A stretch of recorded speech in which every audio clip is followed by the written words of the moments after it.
Right here with reaction to all of today's breaking news. He's the host of the #1 show, Sunday nights, 10 Eastern, Life, Liberty, Levin, right here on the Fox News Channel, host of CRTV's Levin TV. We call him the Great One for a reason, Mark Levin. All right, Mark, I mean, there are some lessons here. I agree that you shouldn't lie to the FBI.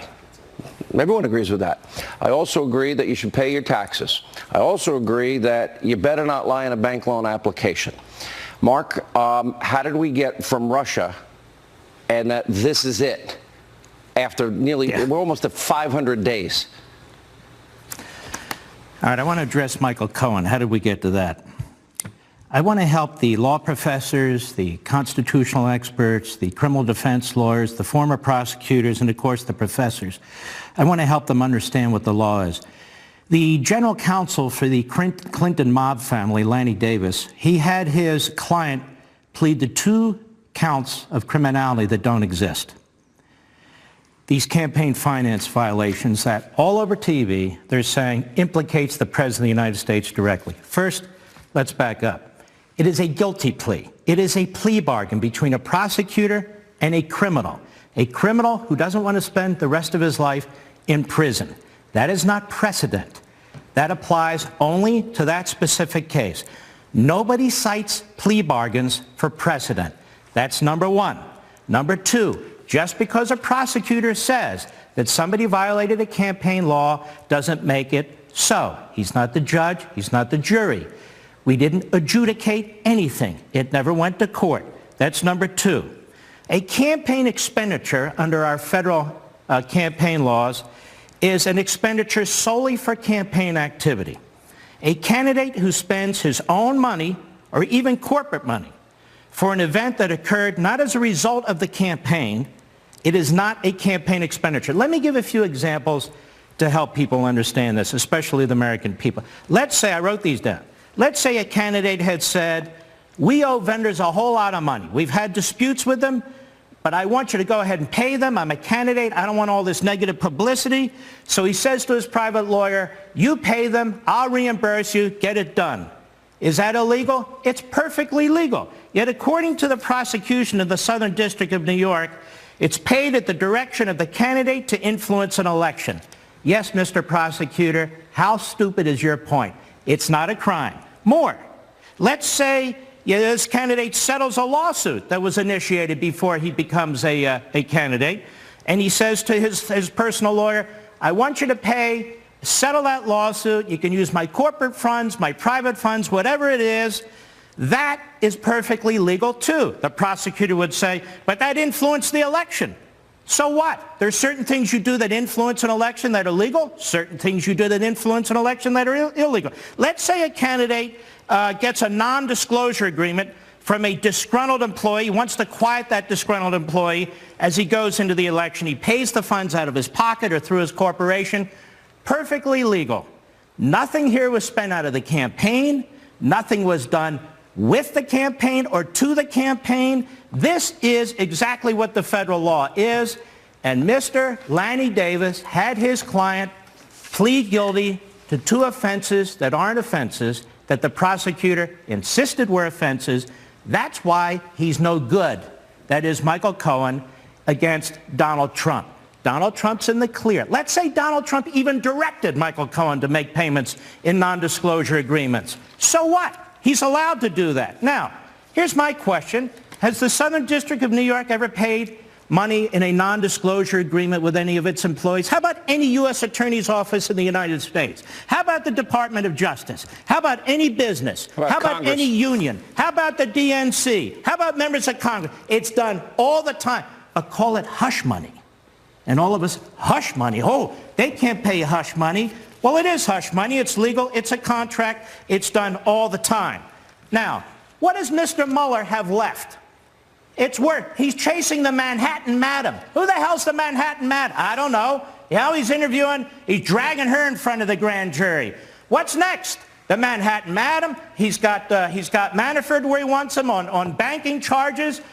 He set up a few guys like Flynn, who's gotten in trouble. Now they have Cohen. What do they have? They have nothing. I'll tell you what they have. Mr. Mueller, as a federal prosecutor, is preparing his impeachment report.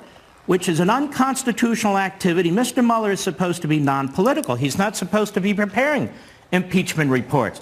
Mr. Mueller, I told you before, you can't indict a sitting president. I told you that 15 months ago. Now you figured it out. You and Rosenstein figured it out. Now you and Rosenstein are trying to figure out what to do with the subpoena. You see, Sean, Giuliani was on your show the other day, or somebody's show. He said, why do they take 2 or 3 weeks? I'll tell you why they take 2 or 3 weeks. Because Mr. Mueller has to consult Mr. Rosenstein, his boss, to figure out what to do with this subpoena. I'll tell you what happens when they issue that subpoena. The President of the United States takes it all the way to the Supreme Court, and what does he cite? Department of Justice memos. What else does he cite? The Constitution of the United States. So this is going to be an impeachment battle in the end. The President of the United States, if he doesn't get involved in the perjury trap, think about that. They don't have a crime. He needs this interview to create a crime against the President of the United States, this prosecutor. Well, that's pretty damn outrageous. So in any event, I want the news media to understand, you know what took place in the Southern District of New York? Nothing that matters. Zippo. You know, Mark, there was no violation of federal campaign laws. Lanny Davis blew it. Lanny Davis, he puts out a tweet today. Today, Cohen stood up and testified under oath that Donald Trump directed him to commit a crime. You're a dummy, Lanny, by making payments to 2 women for the principal purpose of influencing an election. If those payments were a crime for Michael Cohen, then why would they be a crime for Donald Trump? They weren't a crime for Michael Cohen. He screwed himself, and they're not a crime for Donald Trump either. Now move along and go back into your corner with Hillary Clinton. But, well, obviously, he's a huge Clinton sycophant.